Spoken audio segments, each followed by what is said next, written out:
Swadika, thank you for joining us on Newsline. We're broadcasting live on NBT, Radio Thailand FM 88, and on NBT World. It's Thursday and the date is May 28th, and you're with me, Sandra Hanutsaha.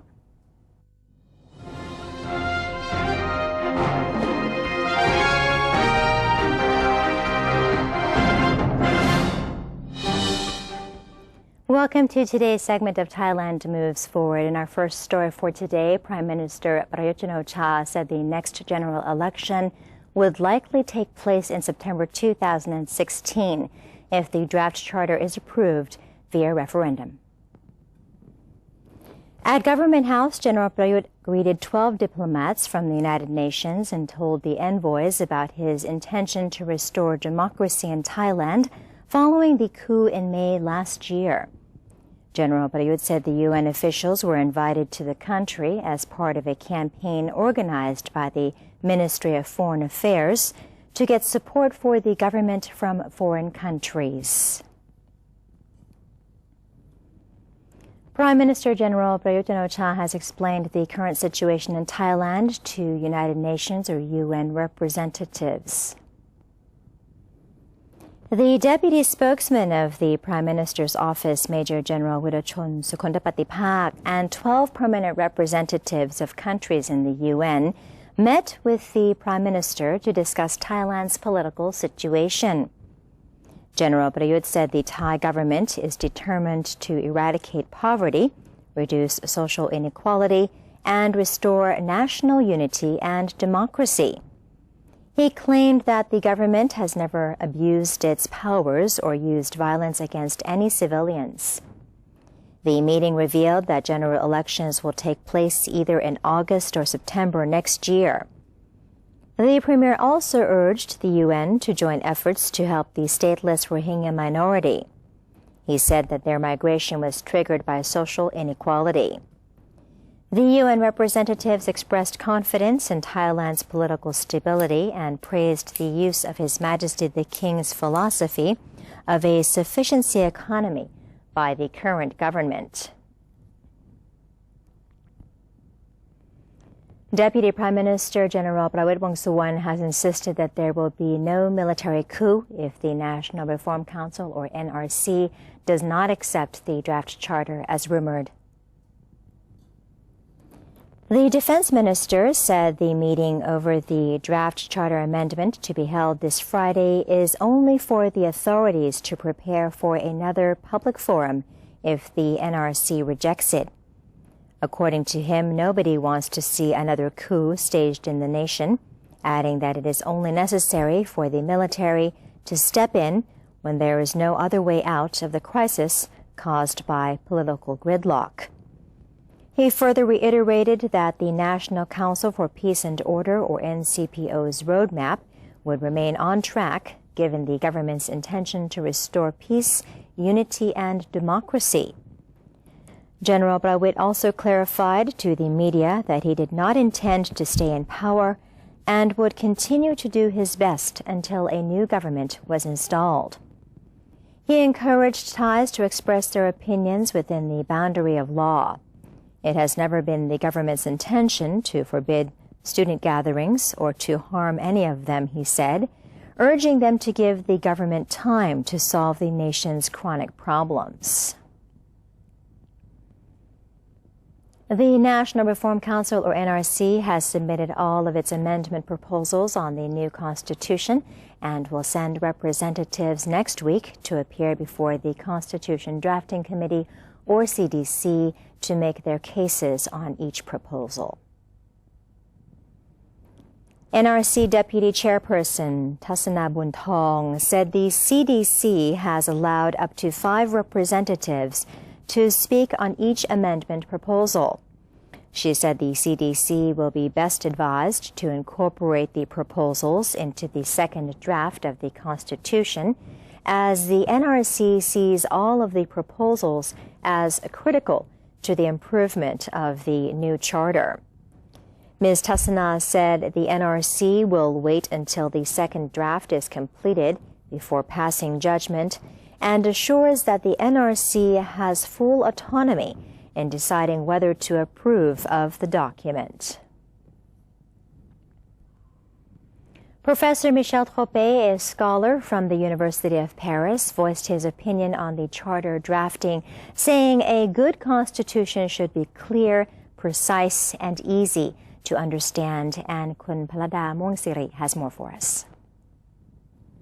At a special seminar co-hosted by the Ministry of Foreign Affairs, King Prasatipok's Institute, the National Legislative Assembly, or NLA, and the National Reform Council, or NRC, Emeritus Professor in Public Law at the University of Paris, Michel Troppet, highlighted some useful points over the drafting of a constitution. He said France resembles Thailand in many ways, as both countries have had several charters and a number of military coups d'etats. He said the contents included in a constitution must be clear and easy to understand for all members of the public. However, opined that drafting a constitution is nothing like having a mathematical formula when numbers are placed in a specific order, but a good constitution must take all factors and stakeholders into the equation. A charter can be divided into two categories, according to the professor. The first category, the concept of rules, is when a constitution gives power to the Constitutional Court and other organizations according to what the charter mandates. The second category, the concept of mechanism, is when the effectiveness of a charter is determined by the consciousness and responsibility of individuals who must respect and abide by the law. He pointed out that the mechanism and the process of building democracy in France cannot be adopted in all countries, but can only be a lesson, given that each nation has different issues. Lastly, he said a sudden change in the constitution can lead to either a complete dictatorship or a complete democracy. Professor Michel Troppet was a former member of France's Judicial Council between 2002 and 2006. He is also an expert in constitution drafting, especially the accuracy of charter provisions. He is well respected for his role in resolving conflicts over constitutional law. This is Palada Mongsiri reporting. Thank you to Kumpalada for that report. And in other news, the Cabinet on Wednesday approved the Tobacco Draft Act, which prohibits the sale of cigarettes to those under 20 years of age and raises the punishment for offenders. Deputy Prime Minister Yongyut Yuttawong said the Draft Act increased the minimum legal age for cigarette purchases from 18 to 20 years and prohibited the sale of individual cigarettes. The Draft Act also prohibits cigarette sales in some public places, such as temples, public health facilities, schools, and public parks. The Draft Act bans cigarette companies from advertising their products as sponsors of contests and competitions. Cigarette advertising is also banned in print and online media, TV, and movies. The penalty of imprisonment for those who sell cigarettes to people under 20 years of age has been increased from 1 month to 1 year, and the fine for smokers in non-smoking areas has been raised from 2,000 baht to 5,000 baht. Transport Minister Prachen Chantong and his Japanese counterpart Akihiro Ota on Wednesday signed a memorandum of understanding to cooperate on potential introduction of Japan's Shinkansen bullet train technology in Thailand. Air Chief Marshal Prachen said a feasibility study would be conducted by both countries. They will also evaluate the profitability of a 660-kilometer high-speed railway project connecting Bangkok and the northern province of Chiang Mai. The two countries will look into the construction of stations and routes. The Ministry of Commerce says its goods and food discount projects have helped consumers save more than 400 million baht since their launch. The Commerce Ministry spokesperson Duangkamon Jiambut said that the 3 projects which are found to help relieve Thai people's financial burden are the Blue Flag Discount Fairs, the Cheap, Clean and Tasty Food Project, and the Ready Meal Project. Mrs. Duangkamon explained that the Blue Flag Discount Fairs enable the public to cut down on their expenses with sales of consumption products that are cheaper than the actual prices by up to 40%. The Cheap, Clean and Tasty Food Project, which was joined by over 2,000 food outlets across the country, was found to help consumers lower their outlay for ready-made food by 10 to 35%, or 2.3 million baht a day. The Ready Meal Project, in which some hypermarkets are participating, caters to consumers' needs by offering 10 food items at no more than 40 baht each. The spokesperson revealed that all 3 projects enabled the public to reduce their spending on food and consumption items by 461 million baht. The Ministry of Commerce is preparing to hold 38 more discount fairs in addition to continuing with its regular dispatch of officials to observe prices at retail stores. The Thai National Shippers Council, or TNSC, has initially projected that Thai exports will post no growth this year, though admitting the figure could be revised after the second quarter. Commenting on the export growth of minus 1.7% in April, TNSC President Nophon Thepsitha said the figure is an improvement from the month before and is considered a good sign for the Thai export sector. Nonetheless, he viewed that despite the smaller contraction, there remain several negative factors, such as the slow recovery of the world economy, the decline in oil prices that is affecting exports of Thai oil products, and the problem of illegal fishing in Thai waters. As a result, Mr. Nophon believes Thai exports will not yet be able to return to positive growth within the next 1 or 2 months and will likely expand at 0% for the whole year. On the other hand, he said the estimate will be updated in July when the growth figure of the second quarter is released. According to the TNSC president, in order for Thai exports to meet the 0% growth target, the monthly export value for the remainder of this year will need to stand at $19.6 billion on average. Otherwise, the growth figure would stay in negative territory.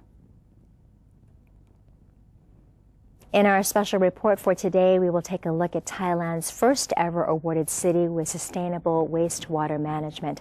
Let's join Kun Suchani Rungmanpon for more.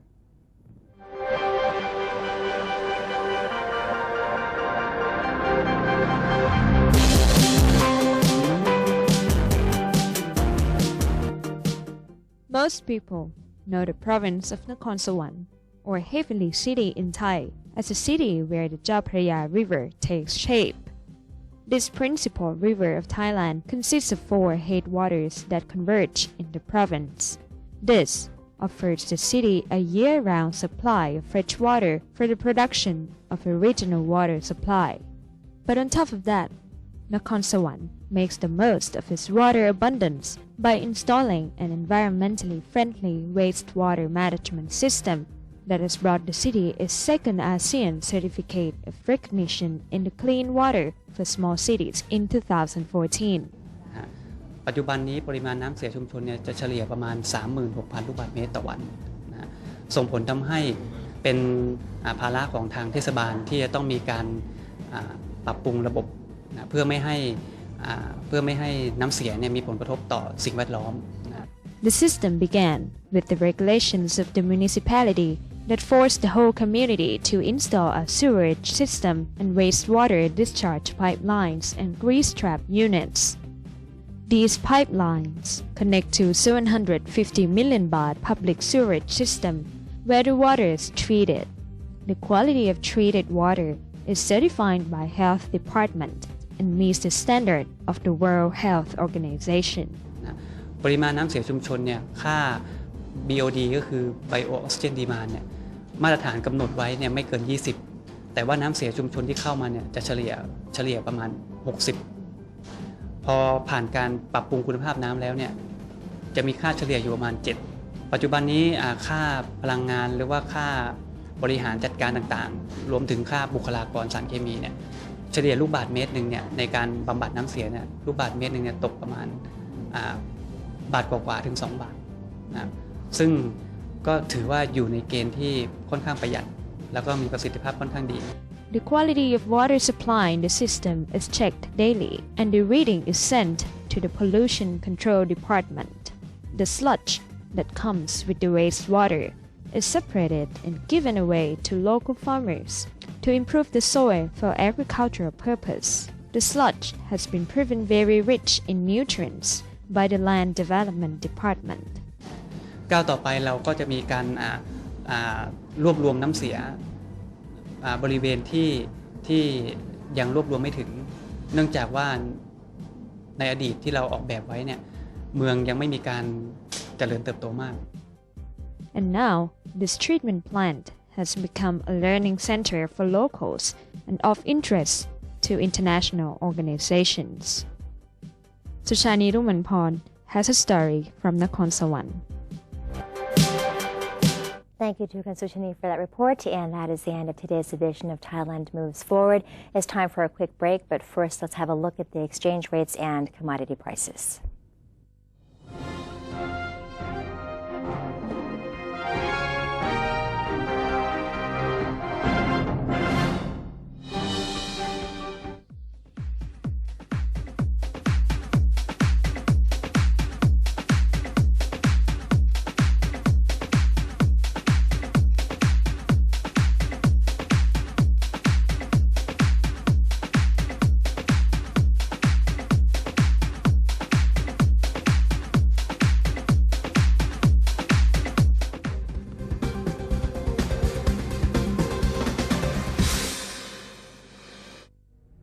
To maintain a strong nation, Thailand is promoting 12 core values for the good of the people. The sixth core value, maintaining moral integrity, considerateness, generosity, and sharing.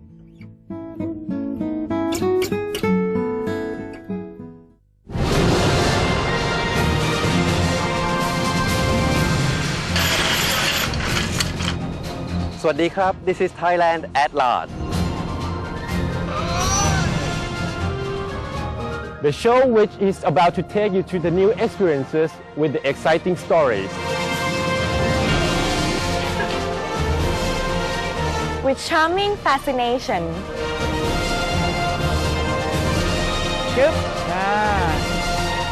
With a touch of Thainess.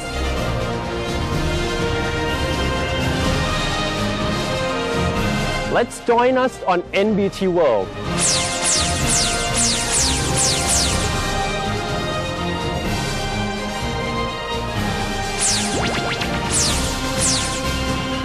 Explore with us and you'll know and love Thailand even more than before.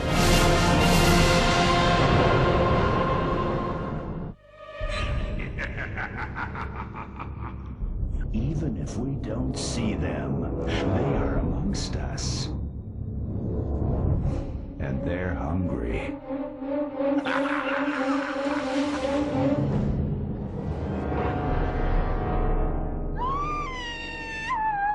Slay your power-sucking monsters. Take their power away. Think when you plug. Physical connectivity. Institutional connectivity. And people-to-people connectivity. The power to turn this region into a strong community. Witness the interconnectivity between the 10 Southeast Asian countries in ASEAN Connect via these channels.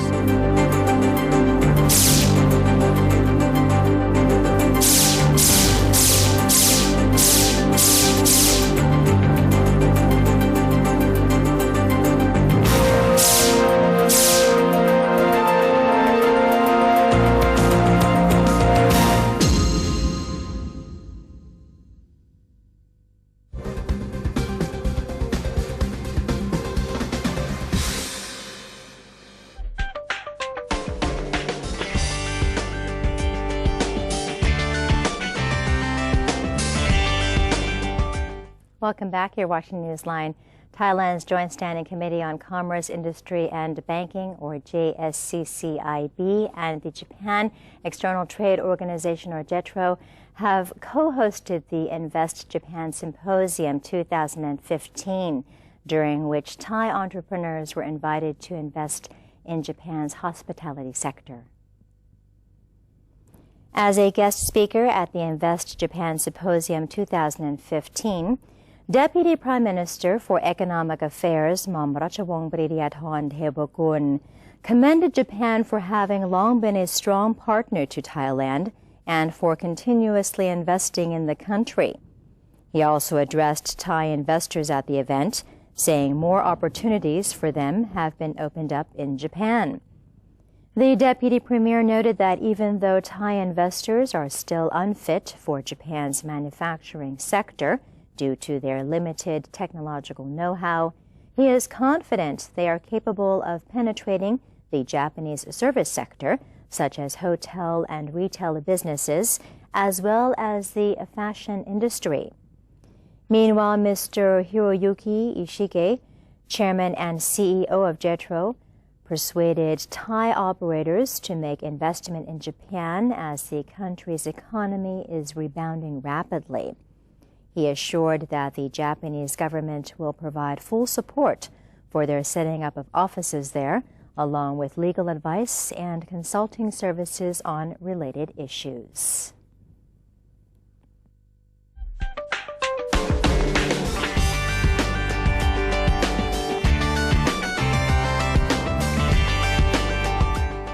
And now on to news from the international front. Some 20,000 residents in the Cologne suburbs of Riel and Mulheim had to leave their homes on Wednesday in what the fire department called potentially the biggest evacuation in post-war history. Elderly people were evacuated from nursing homes, and local schools and child care centers remained closed. About 1,100 residents of a retirement and disability center in the Riel area were among those taken to safety. It is not unusual for unexploded bombs to be discovered in Germany. Allied bombers targeted Cologne in World War II. The city of Cologne, the business metropolis at the Rhine River, was a major target of Allied bombers between the years 1942 and 1945. Newsline is giving out tickets to a football match between Chelsea and Thailand All-Stars. The game will be played this Saturday. Now, if you would like to win these tickets, then please send your name, either in Thai or English, through SMS to this number, 089-779-0518, and the number is now appearing on your screen. The first 10 persons to send in the SMS will each win 2 tickets to the game. That's it for today's edition of Newsline. For any comments or suggestions, please feel free to email them to us at newsline.nbt@gmail.com. Do follow us on Facebook by simply typing in NNT, and you can also check out our website at thainews.prd.go.th/newsing. We're saying goodbye with some footage of the giant panda Lin Ping celebrating her birthday at Chiang Mai Zoo. Have a great day. I'm Sandra Hanut Sahat for Newsline. สวัสดีค่ะ